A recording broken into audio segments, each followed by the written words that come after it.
19 paragraph 1 మన రాష్ట్రం ఏర్పడిన నాటి నుండి గత సంవత్సరం వరకు కూడా గ్రాంట్ ఇన్ ఎయిడ్స్ దాదాపు 8,000 కోట్ల నుంచి 10,000 కోట్లు దాటడం లేదు.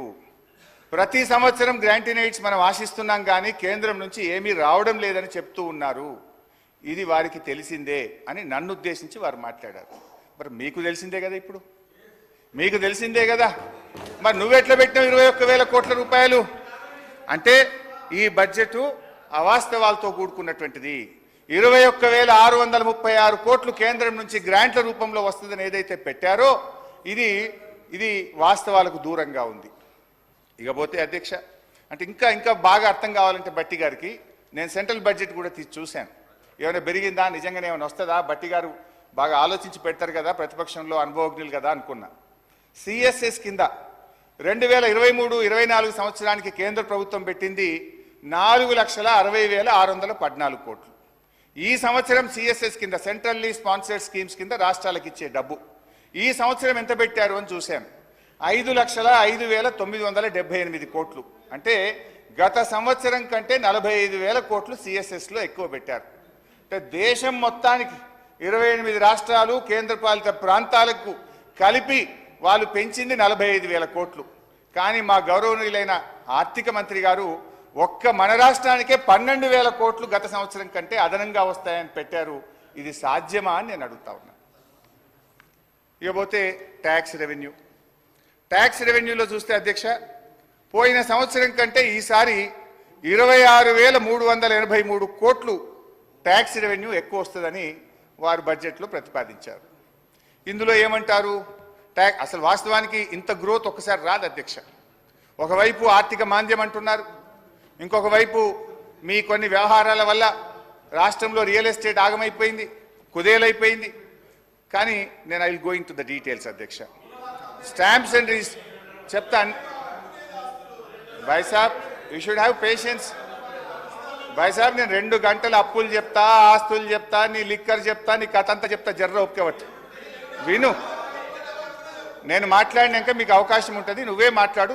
నేను తప్పు చెప్తే నువ్వు సమాధానం చెప్పు, కానీ మధ్యలో రాకు. అధ్యక్ష, స్టాంప్స్ అండ్ రిజిస్ట్రేషన్ తర్వాత దీంట్లో ఏమంటారంటే గత సంవత్సరం మనకు వచ్చింది 14,295 కోట్లు. ఈ సంవత్సరం స్టాంప్స్ అండ్ రిజిస్ట్రేషన్ ద్వారా 18,228 కోట్లు ఆదాయం వస్తుందని బడ్జెట్లో బట్టి గారు ప్రతిపాదించారు. ఎట్లా వస్తుంది? దాదాపు 4,000 కోట్లు స్టాంప్స్ అండ్ రిజిస్ట్రేషన్ ద్వారా అదనపు ఆదాయం రాష్ట్రానికి వస్తుంది, దాన్ని మేము ఖర్చు పెడతాము అన్నారు. నేను అడుగుతా ఉన్న గౌరవనీయులు బట్టి గారు, ఒకవైపు ఏమో మీరు వచ్చిన తర్వాత గత 8 మాసాలుగా చూస్తే మంత్ ఆన్ మంత్ మనకు స్టాంప్స్ అండ్ రిజిస్ట్రేషన్ ద్వారా వచ్చే ఆదాయం తగ్గుముఖం పట్టింది. ఒకవైపు ఏమో రిజిస్ట్రేషన్లు తగ్గుతూ ఉన్నాయి, రిజిస్ట్రేషన్ ఆదాయం తగ్గుముఖం పడితే ఇంకొక వైపు మీరు 4,000 కోట్లు పెరుగుతుందన్నారు. ఏ రకంగా పెంచుతారు? అంటే మీరు వ్యవసాయ భూములు, రైతుల చేతుల్లో ఉండే వ్యవసాయ భూములకు భూముల ధరలు పెంచుతారా? Registration fee పెంచుతారా? పేద మధ్యతరగతి ప్రజలు కొనుక్కునే అపార్ట్మెంట్ల మీద వాళ్ళ వాల్యూ పెంచుతారా? రిజిస్ట్రేషన్ ఫీజులు పెంచి ప్రజల మీద భారం వేస్తారా? ఏ రకంగా ఈ 4,000 కోట్లు మీరు ఆదాయాన్ని పెంచుతారో ఈ సభకు, ఈ సభ ద్వారా ప్రజలకు స్పష్టత ఇవ్వాలని గౌరవనీయులు బట్టి గారిని కోరుతా ఉన్నా. అధ్యక్ష, ఎక్సైజ్ ఇదైతే సిగ్గుతో తలదించుకోవాలి కాంగ్రెస్ పార్టీ నాయకులు. అధ్యక్ష, గత బడ్జెట్లో మంచిగా వినండి, నేను చెప్పింది విన్నాక తలదించుకోవడం తప్ప తలెత్తే పరిస్థితి ఉండదు మీకు. అధ్యక్ష,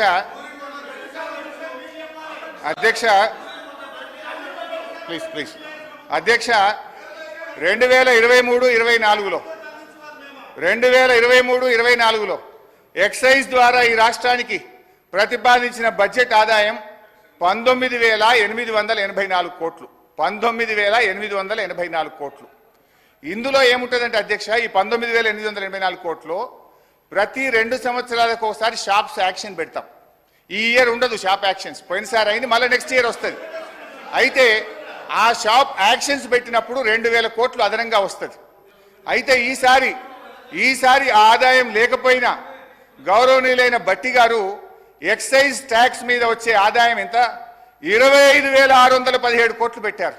అంటే ఎక్సైజ్ సుంకం ద్వారా పోయిన సంవత్సరం కంటే 5,773 కోట్లు అదనంగా వస్తుందని చెప్పి ఈ బడ్జెట్లో ప్రవేశపెట్టారు.